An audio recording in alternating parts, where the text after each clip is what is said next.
요한복음 10장 9절에서 15절입니다.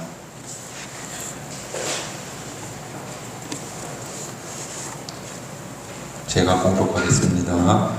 너희 전대에 금이나 은이나 동을 가지지 말고 여행을 위하여 배낭이나 두보롯이나 신이나 지팡이를 가지지 말라. 이는 일꾼이 자기 먹을 것 받는 것이 마땅함이라. 어떤 성이나 마을에 들어가든지 그 중에 합당한 자를 찾아내어 너희가 떠나기까지 거기서 머물라. 또 그 집에 들어가면 평안하기를 빌라. 그 집이 이에 합당하면 너희 빈 평안이 거기 임할 것이요 만일 합당하지 아니하면 그 평안이 너희에게 돌아갈 것이니라. 누구든지 너희를 영접하지도 아니하고 너희 말을 듣지도 아니하거든 그 집이나 성에서 나가 너희 발에 먼지를 떨어버리라. 내가 진실로 너희에게 이르노니 심판날에 소돔과 고모라 땅이 그 성보다 견디기 쉬우리라. 아멘. 우리는 지금 마태복음 10장을 지나가고 있습니다. 이 10장은 예수님께서 제 아들을 파송하시면서 명하신 말씀입니다. 그렇게 볼 수 있습니다. 12제자에게 하신 말씀이지만 오늘 우리 각 사람에게 주시는 말씀이다. 그렇게 말할 수 있는데, 왜냐하면 우리 각 사람이 바로 예수님의 제자이기 때문인 겁니다. 지난주 우리가 함께 나누었듯이 예수님을 그리스도 혹 구원자로 받아들임으로써 우리는 하나님의 자녀가 되었고, 그리고 예수님을 삶의 모범으로 인식하고 살면서 그때부터 우리는 예수님의 제자가 되었다고 말하였습니다. 제자는 스승을 닮아가는 존재여서 예수님을 삶의 모범으로 삼고 닮아가려고 한다면 예수님의 제자일 것이다. 그래서 우리는 나는 예수님의 제자다라는 그런 자의식을 좀 가지고 살자라고 말하였습니다. 저는 제자입니다. 저는 예수님의 제자입니다. 저는 예수님을 닮아가는 예수님의 제자입니다라는 의식 혹은 정체성을 우리가 가지고 살아갈 수 있기를 다시 한번 소망합니다. 그래서 지난주에 우리는 제자이고 또 예수님께서 첫 번째로 우리에게 명하신 것은 먼 곳으로 가지 말고 여기 가까운 곳에서 상한 사람을 고쳐주고 병든 사람을 진료해주고 또 귀신을 내쫓아 주어라고 당부하셨습니다. 그러면서 지하들에게 권능을 주셨다고 했는데 그런 권능 우리는 갖고 있지 못하지만 그래도 우리에게 다 매우 중요한 권능이 있는데 그것이 바로 공감이다.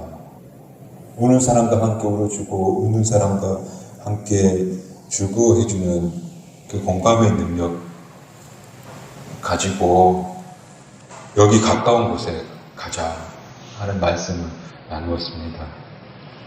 정말로 우리는 종종 말 한마디에 천국과 지옥으로 오가고 또 우리 영혼이 죽기도 하고 살기도 하는 게 바로 말이 가지고 있는 권능인데 우리가 이 말의 권능으로 함께 즐거워하고 혹은 울어주는 그렇게 위로하는 사람으로 살리는 사람으로 살아간다면 그것이 바로 예수님의 제자의 모습이다. 그게 첫 번째 당부였다면 또 이어지는 당부는 가장 중요한 단어는 평안.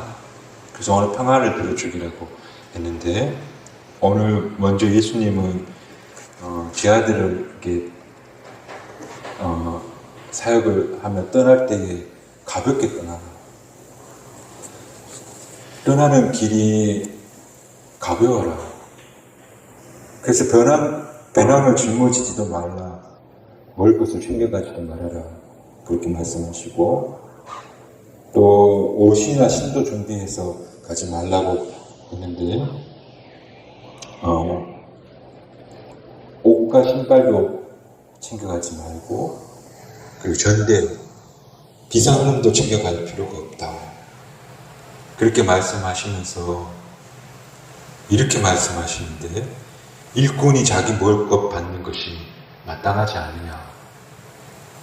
일꾼이 자기 먹을 것을 받는 거 당연하다. 그렇게 말씀하시는 겁니다.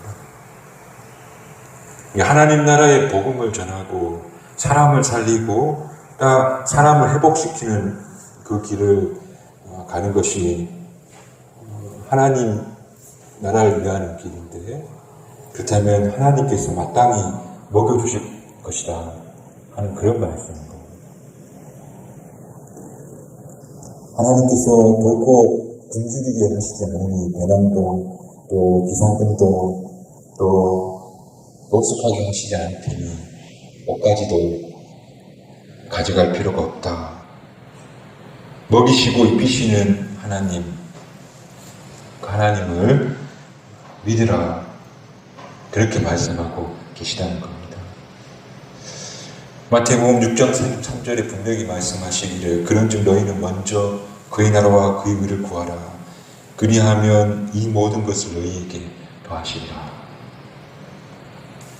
즉 복음에 합당한 사람, 타인을 돕는 선한 사람이 되려고 그 길을 걷는 이들에게는 하나님께서 보이지 않는 이슬을 내리신다.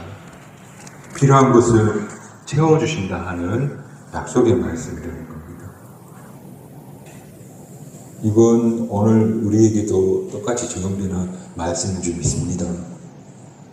각자의 삶의 자리에서 예수님을 증언하는, 또 사람들을 살리는 그런 위로자로 살아간다면 하나님께서 분명히 우리에게 필요한 것을 채워주실 것이라는 그런 말씀이라는 겁니다. 제자로 살아가고 있다면 하나님께서 다 채워주신다. 이 사실을 꼭 믿는 저와 여러분이 되시길 축복합니다. 물론 목사님 저도 염려의 짐을 질 수밖에 없고 불안의 배낭을 늘 짊어질 때도 많습니다만, 그러나 오늘 성경이 우리에게 전해진 약속의 말씀, 너희가 제자의 길을 걸어간다면 반드시 하나님께서 너의 먹을 것과 입을 것을 책임져 주신다. 불안의 짐, 염려의 배낭을 내려놓으라. 그렇게 말씀해 주시고 계시다는 겁니다. 하나님 나라의 일꾼들은 하나님께서 책임져 주신다. 오늘 먼저 예수님이 그렇게 우리에게 말씀하고 계시더라는 겁니다. 저는 시편 37편 25절 이하의 말씀을 되게 좋아하는데 이런 말씀입니다. 내가 어려서부터 늙기까지 의인이 버림당하는 거나 그의 자손이 결식함을 보지 못하였도다. 그는 종일토록 은혜를 베풀고 구워주니 그의 자손이 복을 받는도다. 악에서 떠나 선을 행하라. 그리하면 영원히 살리니 여호와께서 정의를 사랑하시고 그의 성도를 버리지 아니하심이로다. 그들은 영원히 보호를 받으나 악인이 자손은 끊어지리로다. 의인의 땅을 차지하며 거기서 영원히 살리로다. 아멘. 신앙의 인격이 예수님을 닮아가는 사람들, 아마 저는 그런 사람이 의인이라고 부를 수 있다고 보는데, 그런 위로의 사람, 사람에게 소망을 주는 사람, 그런 사람은 결코 망하거나 그 자손이 불행함을 겪지 않는다는 그런 약속의 말씀. 그 말씀이 오늘 저와 여러분의 말씀 되기를 축복합니다. 정말 여러분 주변에 혹시 보신 적 있습니까? 내가 신실한 믿음의 사람으로 살아보려고 애쓰고 있고 또 주님 닮으려고 애쓰고 있는 그런 사람, 그런 사람은 고상해 보이고 또 늘 누군가를 위로해 주기 위해 애쓰고 있어서 선해 보이는 긍휼한 마음을 가진 그런 사람이 망하는 걸 본 적이 있습니까? 그 후손들이 공경에 처하거나 불행한 걸 본 적이 있습니까? 저는 보지 못했습니다. 물론 그런 분들이 삶의 공경을 어려움을 겪지 않는 것은 아니지만 그러나 그 어려움을 지나면 다시 선한 결말로 뒤집어지는 것을 종종 봅니다. 믿음이 굳은 사람, 하나님을 늘 바라보는 사람, 결국 선하게 빚어지더라는 겁니다. 그러므로 제자의 길을 걸어가는 사람들, 하나님 일을 하는 그 사람들, 남을 위로하고 도와주고 돌보는 그런 사람들, 하나님께서 책임져 주신다는 말씀, 믿을 수 있는 말씀이라는 사실을 꼭 우리가 기억했으면 좋겠습니다. 일꾼이 죄를 먹을 것 먹는 것은 마땅하지 않느냐. 이 말씀 가슴에 담고 흔들림 없는 믿음의 길을 걸어가시는 저와 여러분이 다 되시기를 축복합니다. 그래서 이제 이어지는 당부는 어느 마을에 들어가든지 합당한 사람을 찾아내거든 그 집에서 머무르라. 전도의 방법을 가르쳐 주시는 것 같은데요. 한 곳에 터를 잡고 꾸준하고 일관성 있게 복음을 전해라.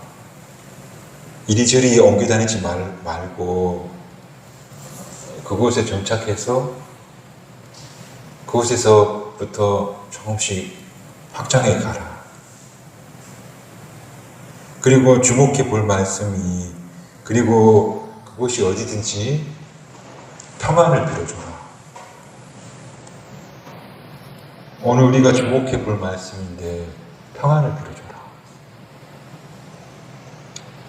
평안을 빌어주라는 말씀 한마디로 말하면 축복해줘라. 이곳에 하나님 복이 임하기를 빕니다.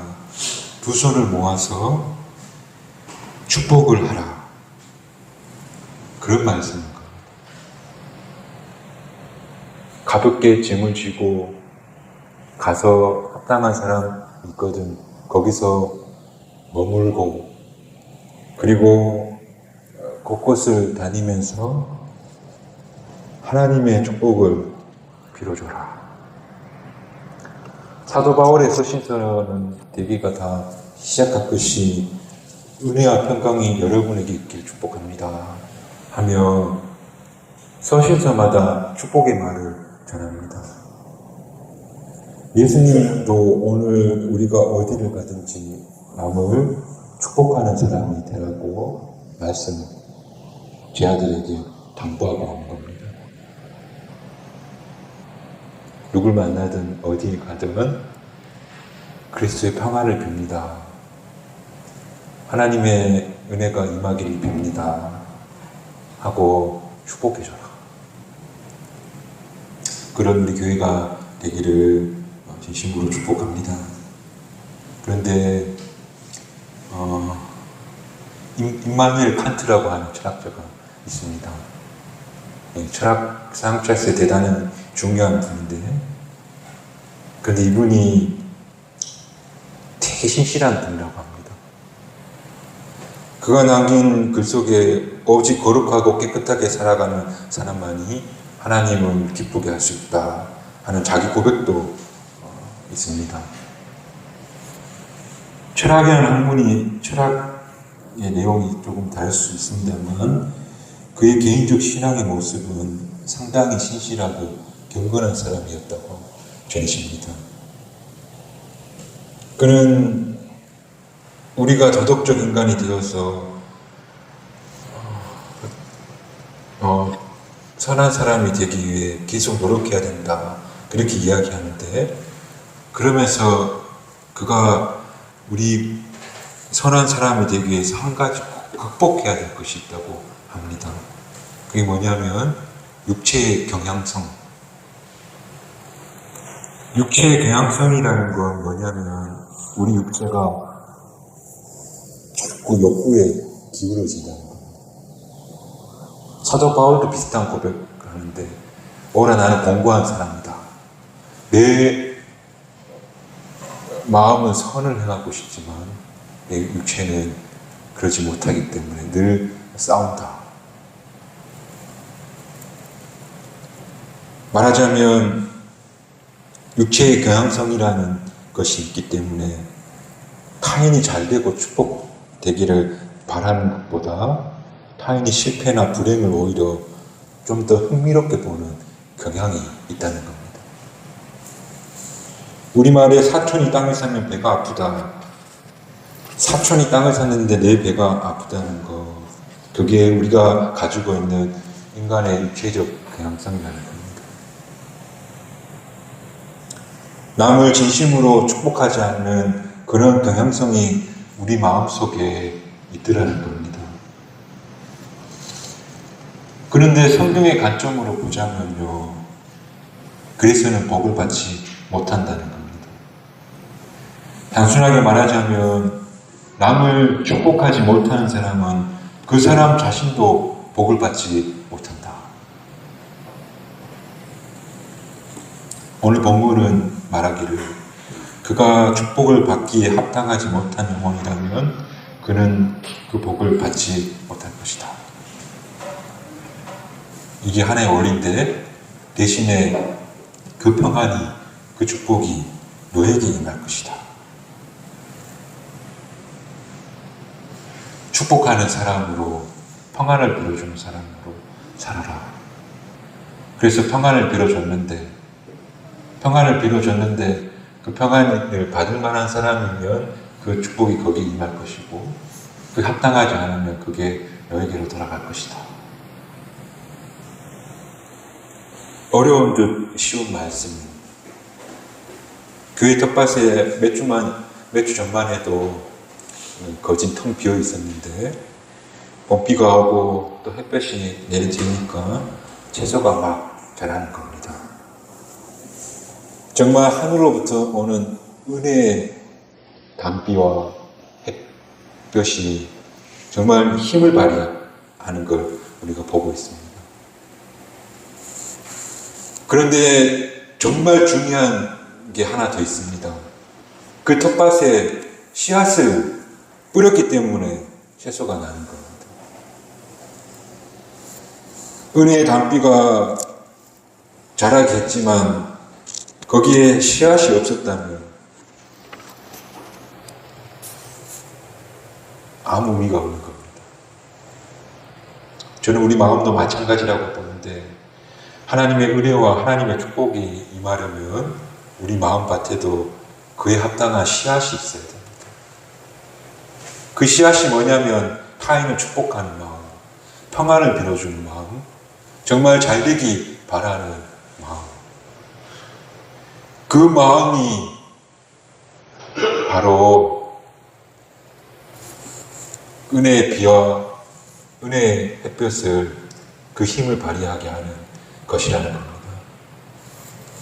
남을 시기하고 원망하고 하는 씨앗이 심겨져 있는 마음밭에서는 계속해서 불쾌감과 불편한 생각이 자라게 될 것이고, 결국 거기는 어지러운 밭, 아무것도 거둘 수 없는 그런 밭이 된다는 겁니다. 오늘 예수님은 분명히 평안을 빌어주기를 당부하고 계시고, 그러나 그 평안이, 그 씨앗이 심겨지면 그것이 평안과 축복이 임할 것이고, 그렇지 않으면 그 모든 것이 너희에게 돌아갈 것이다. 확신한 건 복을 주시는 분은 하나님이신데, 근데 그 복을 주시는 하나님께서 우리에게 그 말씀을 하고 계시다는 겁니다. 사람은 타인에게 평안을, 축복을 빌어주는 그런 선한 마음을 가진 사람, 그런 사람이 복을 받을 만한 복된 영혼이다. 그래서 오늘 우리 영혼이 정말 맑고 깨끗한 영혼이 되었으면 좋겠습니다. 육체의 경향성을 넘어서지 못해서 남을 축복해 주기보다 불행을 바라는 사람이 아니고 진심으로 축복해주는, 평안을 빌어주는 그런 맑은 영혼이 되시기를, 그리고 그런 영혼이 오히려 형통해진다는 사실 기억할 수 있는 저와 여러분 되시기를 축복합니다. 그래서 요한 3서 1장 2절에는 하나님의 축복이 임하는 비결을 소개해 주는데, 상하는 자여 내 영혼이 잘된 같이 내가 범사에 잘되고 강건하기를 내가 강구하노라. 순서를 잘 보셔야 되는데 내 영혼이 잘 되는 겁니다. 내 영혼이 먼저 타인을 축복해 주는, 사람을 사랑하는 선한 영혼이 될 때 그 위에 강건하고 범사가 잘 되는 일이 이루어진다는 겁니다. 그러기에 우리 영혼이 시기와 질투의 경향성에 끌려가지 않고 만나는 모든 사람들에게 축복하는 영혼이 되어가야 할 줄 압니다. 그렇게 선한 영혼이 되어갈 때, 평안을 빌어주는 그런 순수한 영혼이 될 때 그 영혼이 범사에 잘 되고 강건한 축복이 임하며, 앞서 시편 37편 25절에 말씀 보셨던 것처럼 자자손손이 빌려주는 사람이 아니라 꾸어주는 사람이 되고, 그리고 대대손손이 건강한 영혼이 된다. 이 사실을 꼭 기억하시기를 축복합니다. 가만 생각해보면 아브라함도 그랬습니다. 아브라함도 하나님이 그를 부를 때 내가 너를 큰 복을 주겠다, 내가 너를 세상에 나가서 세상 사람을 복 주는 사람이 되게 하겠다, 흔히 우리가 하는 말대로 축복의 통로, 복의 매개가 되게 하겠다 했는데, 정말 그런 축복의 통로가 오히려 복받는, 하나님의 복을 받아들이는 사람이 되었다는 걸 우리가 창세기를 통해서 확인할 수 있습니다. 오늘 그러므로 우리가 축복의 통로가 되어서 합당하지 않아 보이는 사람들은 평안을 봅니다. 하나님이 은혜가 임하기를 바랍니다 하는 삶을 살아갈 때, 그게 바로 우리가 해야 될 사역인데, 그렇게 손해가 보더라도 그렇게 살아갈 때 그런 이들을 하나님이 오늘 제 아들에게 하신 말씀처럼 먹이시고 입히시고 또 형통케 하신다. 일꾼에 먹을 것을 주인이 준비하는 건 당연한 것이 아니라 하신 그 말씀처럼 오늘 우리가 우리의 삶에 먹을 것까지 덮어서 주신다. 그러니 오늘 예수님의 제자로 살아가면서 주의 일꾼 되어 일할 때에 하나님께서 채워주신다. 그걸 기억하시고, 그리고 오늘 예수님이 또 당부하신 것처럼 누구를 만나든지 잘 되기를 빌어주시는 그런 우리 경주 성박교회의 모든 교우들이 되시기를 주님의 이름으로 축복합니다. 그때 육체의 경향성을 이겨내게 될 것입니다. 그리고 우리는 축복된 삶이 될 것입니다. 그러므로 오늘 마음속으로 다짐을 했으면 좋겠습니다. 먼저 가족들에게 축복하시길 바랍니다. 아내에게, 남편에게, 또 사랑하는 자녀들에게 축복의 말을 하시길 바랍니다. 그리고 여러분 만나는 사람들 진심으로 잘 되기를 소망하시길 바랍니다. 이삭이 축복이 뭐 말이 대단한 것도 아니지만 야곱은 그거 받으려고 거의 목숨을 겁니다. 정말 축복의 말에는 힘이 있습니다. 시기와 질투의 말이 아니라 정말 선한 마음을 내셔서 축복해 주시는 그런 저와 여러분 됐으면 좋겠습니다. 그리고 그런 마음 가지면서 내가 축복하는데 근데 그 복을 내가 받는다. 그런 마음가짐으로 우리가 타인의 축복을 빌어주는, 또 평안을 빌어줌으로써 내가 평안을 누리는 그런 예수님의 제자의 길을 걸어갈 수 있기를 주님의 이름으로 축복합니다. 기도하겠습니다.